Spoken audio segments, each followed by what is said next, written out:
امریکی صدر Donald Trump ہو یا امریکی انتظامیہ یا ان کے ڈیفنس کے ادارے یا ان کی سیکیورٹی کی جو آرگنائزیشنز ہیں، وہ سب کی سب اس وقت ایران کے خوف میں مبتلا ہیں۔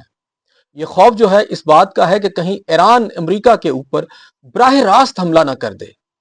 براہ راست حملہ جو ہے اگر امریکہ پر ہوا تو ڈیفینیٹلی امریکہ کی جو اس وقت انتظامیہ ہے یا جو حکومت ہے اس کے پلے کچھ بھی نہیں بچے گا، یعنی وہ اپنی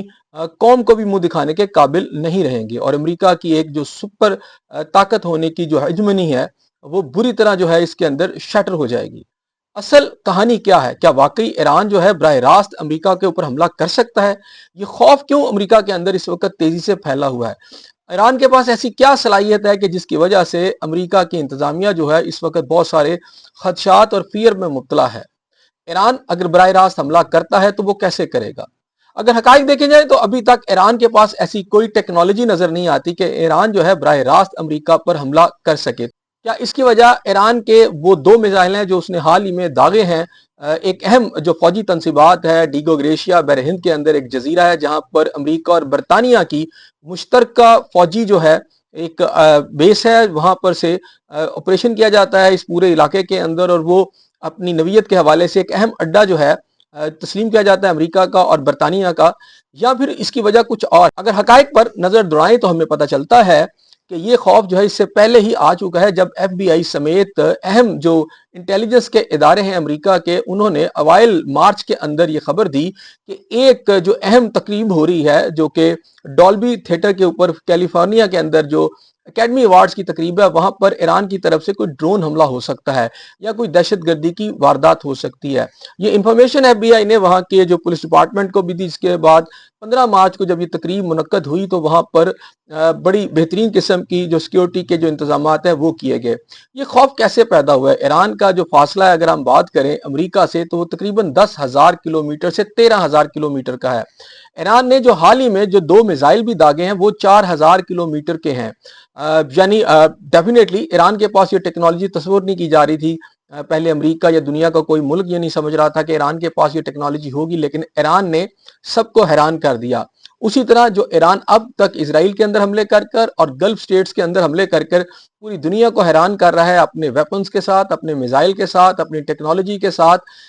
اب یہ خدشات جو تھے امریکہ کے اندر ڈیفینیٹلی بہت پنپ چکے ہیں کہ کہیں امریکہ کے اندر بھی یہ اٹیک نہ ہو جائے۔ لیکن ایکسپرٹس یہ کہتے ہیں کہ یہ اٹیک اسی صورت میں ممکن ہے جو کہ امریکہ کے اداروں نے بھی رپورٹ دی کہ اگر کوئی آبدوز کے ذریعے یا بحری جہاز کے ذریعے یا کنٹینرز کے ذریعے یا قریب سے جو ہے کشتیوں کے ذریعے سے اگر یہ میزائل یا ڈرون داغے جائیں تو امریکہ کے اندر یہ جو ہے ہٹ کر سکتے ہیں، اور اس بات کے بھی امکانات ہیں کہ ایران جو ہے امریکہ کے اندر اپنی پراکسیز کے ذریعے بھی اٹیک کر سکتا ہے۔ اس لیے اس وقت جو ڈونلڈ ٹرمپ ہیں ان کی انتظامیہ جو ہے وہ شدید پریشان ہے، کیونکہ براہ راست جو حملہ کیا جا سکتا ہے وہ دنیا کے اندر جو صرف 3 ممالک ایسے ہیں جن کے پاس یہ صلاحیت موجود ہے جو امریکہ کو ہٹ کر سکتے ہیں ایشیا کے اندر سے۔ وہ 3 ممالک ہیں، سرفہرست روس ہے، پھر چین ہے اور شمالی کوریا ہے۔ اگر کے لیے آپ کو انٹر کانٹیننٹل بلسٹک میزائل جو ہے لانگ رینج والے ان کی ضرورت ہے۔ جو یہ ٹیکنالوجی ہے جیسے کہ میں نے بتایا کہ یہ روس، چین اور شمالی کوریا کے پاس اس وقت موجود ہے، اور کچھ حد تک یہ فرانس اور برٹن کے پاس بھی موجود ہے، لیکن برٹن اور فرانس کو بھی یہ اٹیک کرنے کے لیے چونکہ یہ لانگ رینج کے میزائل ہیں تو انہیں یہی کہا جاتا ہے کہ سمندر میں سبمرین سے اگر وہ میزائل چلائیں تو وہ امریکہ تک پہنچ سکتے ہیں۔ لیکن روس کے پاس ایک بڑی تعداد میں جو آئی سی بی ایمز ہیں اس میں ان کا جو سرفہرست جو ہے وہ ہے RS-28 سیرمٹ، یہ 18,000 کلومیٹر تک ہٹ کر سکتا ہے، یعنی پورا کا پورا امریکہ اس کی رینج میں ہے۔ اس کے علاوہ اس کا جو دوسرا میزائل ہے وہ ٹوپل ایم ہے جو کہ 11,000 کلومیٹر تک اس کی رینج ہے۔ اس کے علاوہ اگر چین کی بات کی جائے تو چین کے پاس DF-41 ہے، یہ 12,000 سے 15,000 کلومیٹر تک ہٹ کر سکتا ہے۔ DF-31A ہے، یہ 11,000 کلومیٹر تک جو ہے یہ ہٹ کر سکتا ہے امریکہ کے اندر۔ اس کے علاوہ شمالی کوریا جو ہے اس کے پاس بھی اس طرح کے میزائل موجود ہیں کہ بآسانی واشنگٹن، کیلیفورنیا اور امریکہ کے کسی بھی شہر کو نشانہ بنا سکتا ہے۔ اس کے پاس اس وقت جو میزائل موجود میں شامل ہیں ہواسانگ 15 اور یہ 13,000 کلومیٹر تک جو ہے ہٹ کر سکتا ہے۔ اس کے علاوہ ہواسانگ جو ہے 17 ہے یہ 15,000 کلومیٹر تک ہٹ کر سکتا ہے۔ ناظرین یہ بات بھی بڑی اہم ہے کہ پاکستان کے پاس بھی بیلسٹک میزائل موجود ہے، لیکن یہ میڈیم رینج کے ہیں۔ انڈیا کے پاس بھی بیلسٹک میزائل جو ہے موجود ہے، یہ بھی میڈیم رینج کے ہیں۔ پاکستان کے اگر بیلسٹک میزائل کی بات کی جائے تو یہ امریکہ تک ہٹ نہیں کر سکتے۔ تو پھر ایسی کیا وجہ ہوئی کہ امریکہ کے جو سیکیورٹی کے ادارے ہیں ان دنوں انہوں نے پاکستان کو بھی ایک بڑا تھریٹ قرار دیا ہے، شمالی کوریا کے ساتھ ساتھ، کہ وہ پاکستان جو ہے وہ اپنے میزائلوں کے ذریعے امریکہ کو ہٹ کر سکتا ہے۔ حالانکہ جو پاکستان کے جو میزائل ہیں اس میں غوری، ابدالی وغیرہ شامل ہیں، اور شاہین کے جو مختلف سٹیجز ہیں اس میں جو شاہین 3 ہے جو لانگ رینج آپ سمجھ لیں میکسیمم ہے، وہ 2750 کلومیٹر تک جو ہے ہٹ کر سکتا ہے، یعنی مڈل ایسٹ آپ کہہ لیں اور یورپ تک بھی کسی نہ کسی حد تک یہ پہنچ سکتا ہے۔ لیکن چونکہ یہ ریجنل آپ اسپیسیفک پاکستان کی جو ہے اس وقت ڈیفنس ڈیٹرنس ہے، تو زیادہ تر یہ بنائے اس لیے گئے ہیں کہ انڈیا کے اندر ڈیپ جو انسائڈ جو اس کے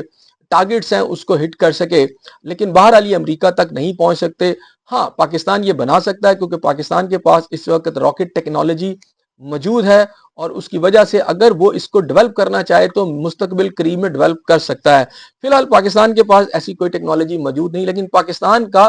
نام لینے کی وجہ صرف یہی ہے کہ آنے والے دنوں میں پاکستان کو بھی اسی طرح فکس کر دیا جائے ایران کے بعد، جیسے پہلے عراق کے اوپر یہ الزام لگایا گیا تھا کہ اس کے پاس ویپنز آف ماس ڈسٹرکشن ہے، جس کے بعد عراق کی باری آئی، پھر اب ایران کی باری ہے، ان کے اوپر بھی ایٹامک صلاحیت کا جو ہے الزام لگایا جا رہا ہے۔ اس کے علاوہ یہ میزائل کی بات کی جا رہی ہے۔ پاکستان کو بھی اسی طرح کسی طریقے سے گھیرا جائے گا، اور پاکستان جو اگلا نشانہ بنے گا وہ ڈیفینیٹلی ان کی لسٹ میں اس وقت موجود ہے، اور اس کا اظہار اسرائیل کے پرائم منسٹر نیتن یاہو بھی کہہ چکے ہیں کہ پاکستان کا ٹارگٹ ہے۔ اب امریکہ کے ادارے بھی اس طرف اشارہ کر رہے ہیں، اور یہ اس بات کو بھول گئے ہیں کہ پاکستان نے وار آن ٹیرر میں امریکہ کا ساتھ دیا، ابھی بورڈ آف پیس میں بھی پاکستان کا ایک پیوٹل رول تھا، جس کی وجہ سے یہ سارا جو سلسلہ تھا یہ کامیابی کی طرف جا رہا تھا۔ بہرحال پاکستان کو بھی ٹارگٹ کرنے کا مقصد اور منشا ڈیفینیٹلی اس میں انڈیا کی بھی کوئی نہ کوئی سازش ضرور موجود ہے، کانسپریسی ہے۔ اسرائیل اور امریکہ کا جو نیکسس ہے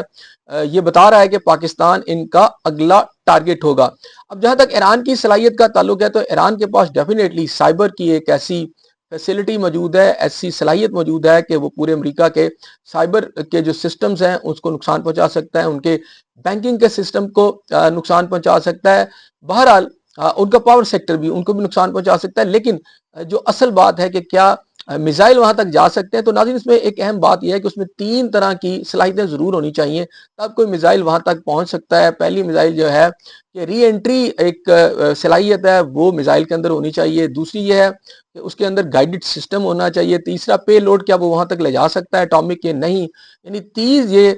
صلاحیتیں جو ہے اس کے لیے بہت زیادہ ایکسپرٹیز کی ضرورت ہے۔ ایران بہرحال جس طرح اب تک سب کو حیران کر رہا ہے، یہ ممکن ہے کہ اگر 4000 کلومیٹر تک اس کے پاس ہیں